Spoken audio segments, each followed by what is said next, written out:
How's it everyone? Welcome to Bait Tactics. I've been contemplating for a while now if I should make this video, but at the end of the day, I promised all of you that I'm going to show you some industry secrets. But my main reason for making this video, I see more and more people talking about the ingredient that we use to make pop-ups, but I don't see people warning them to be careful. So if you're going to use this ingredient, please be careful. Always make it outside in a well-ventilated area and make sure to wear a respirator or a construction-grade mask. When it's in its form like this, it can be some nasty stuff and please don't breathe it in. When it's in the mix and in the pop-ups, it's 100% safe, but when it's like this, please be careful with it. And I'm giving you secrets and ideas that others aren't willing to. So please help the channel grow by subscribing, liking the videos. Let me know from where in the world you're watching from in the comment section. And if you really feel I've added some value, you can always send me some pocket change via Super Thanks on YouTube. So if you ever wanted to make your very own super awesome pop-ups, this video is for you. Let's go, buddy. So the ingredient that we use is called glass microspheres. It is microscopic glass balloons that are very light, and that's what we use to make our pop-ups float. Please make sure not to breathe it in or get it in your eyes. Then any good quality fish or protein meal. And for the binder, I'm only going to use roasted full-fat soya flour. A teaspoon of citric acid to help with preservation. A teaspoon of MSG to trigger those umami senses. And a teaspoon of betaine HCl. Then about a teaspoon of wasabi. A good quality maize or sweet corn flavor. Then any high quality fish oil. I like to use the omega fish oil capsules. Then for the spices, I'm going to add a teaspoon of cayenne pepper, a teaspoon of black pepper, and a teaspoon of ground aniseed powder. Then you can add any color that you want, and then 10 ml of glycerine. This will also help with preservation. I'm going to make a 1 or 2 egg mix, so I'm only going to add about 100 grams of soya flour. Now add the spices and fish meal and weigh your mix. Take 7 to 10% of that weight, and that's the amount of microspheres you are going to add. My mix was about 115 grams and I added 8 grams of microspheres. Now take your time and slowly mix in the microspheres. Mix it well until everything is properly mixed.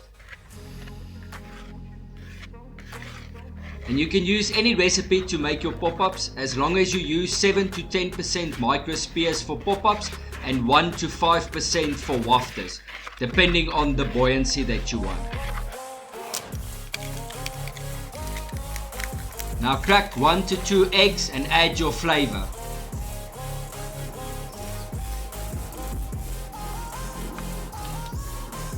$10 ml of glycerine, 1 fish oil capsule, and add your MSG, citric acid and betaine.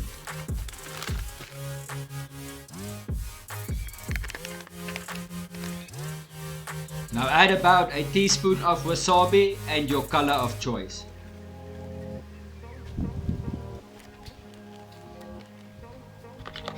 Now stir it well and try and dissolve most of the betaine, MSG and citric acid.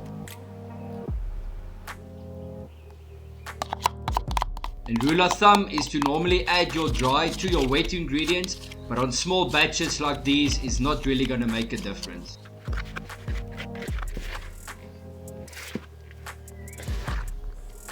The egg that I used was a bit small, so I added another egg and some more color.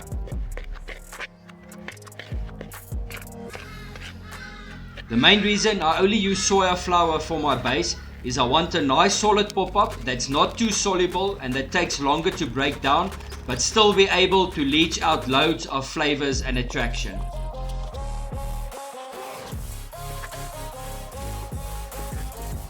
Now knead it well until it's a nice soft paste. Put it in a plastic bag and put it in the fridge for an hour to rest.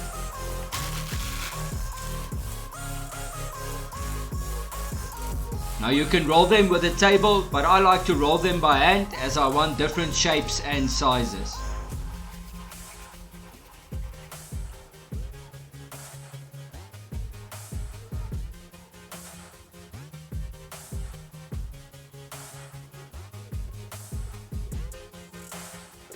Always try and steam your pop-ups as not to lose flavor or color. I'll put the big ones at the bottom and the smaller ones at the top, and I only start timing once the machine is heated up and steaming properly. After about 5 minutes, I'll start checking the small ones to see if they cooked all the way through. I steamed the small ones for about 6 minutes and the big ones for 12 minutes.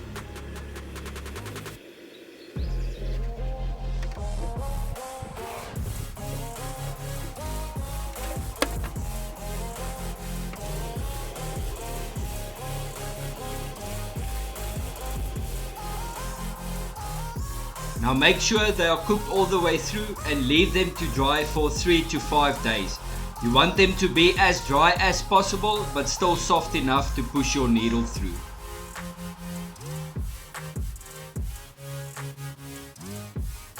If you dry your pop-ups long enough with the addition of the glycerine and citric acid, it should be preserved. But to make sure that they last a very long time, I'm going to give them a coating which will also ensure maximum leakage and attraction. For the coating, I'm going to use some glycerine that's been thinned out a bit with vodka, and to that I'll add flavor, a little bit of betaine HCl and a little bit of color.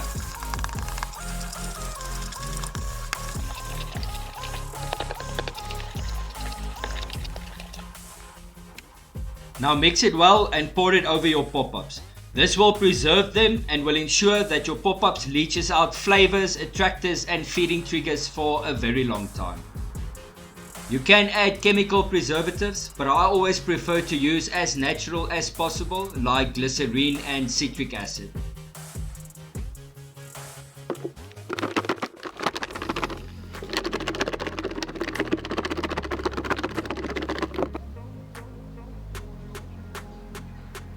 Now let them soak for a few days and you are ready to rock and roll. You've now created your very own super buoyant, super potent pop-ups that will stay on the air for as long as you need them to, while leaching out big carb goodness and pulling them in from far and wide, helping you target and land those fish that only dreams are made of. And as always, why buy it when you can make it even better? Thanks for watching and tight lines.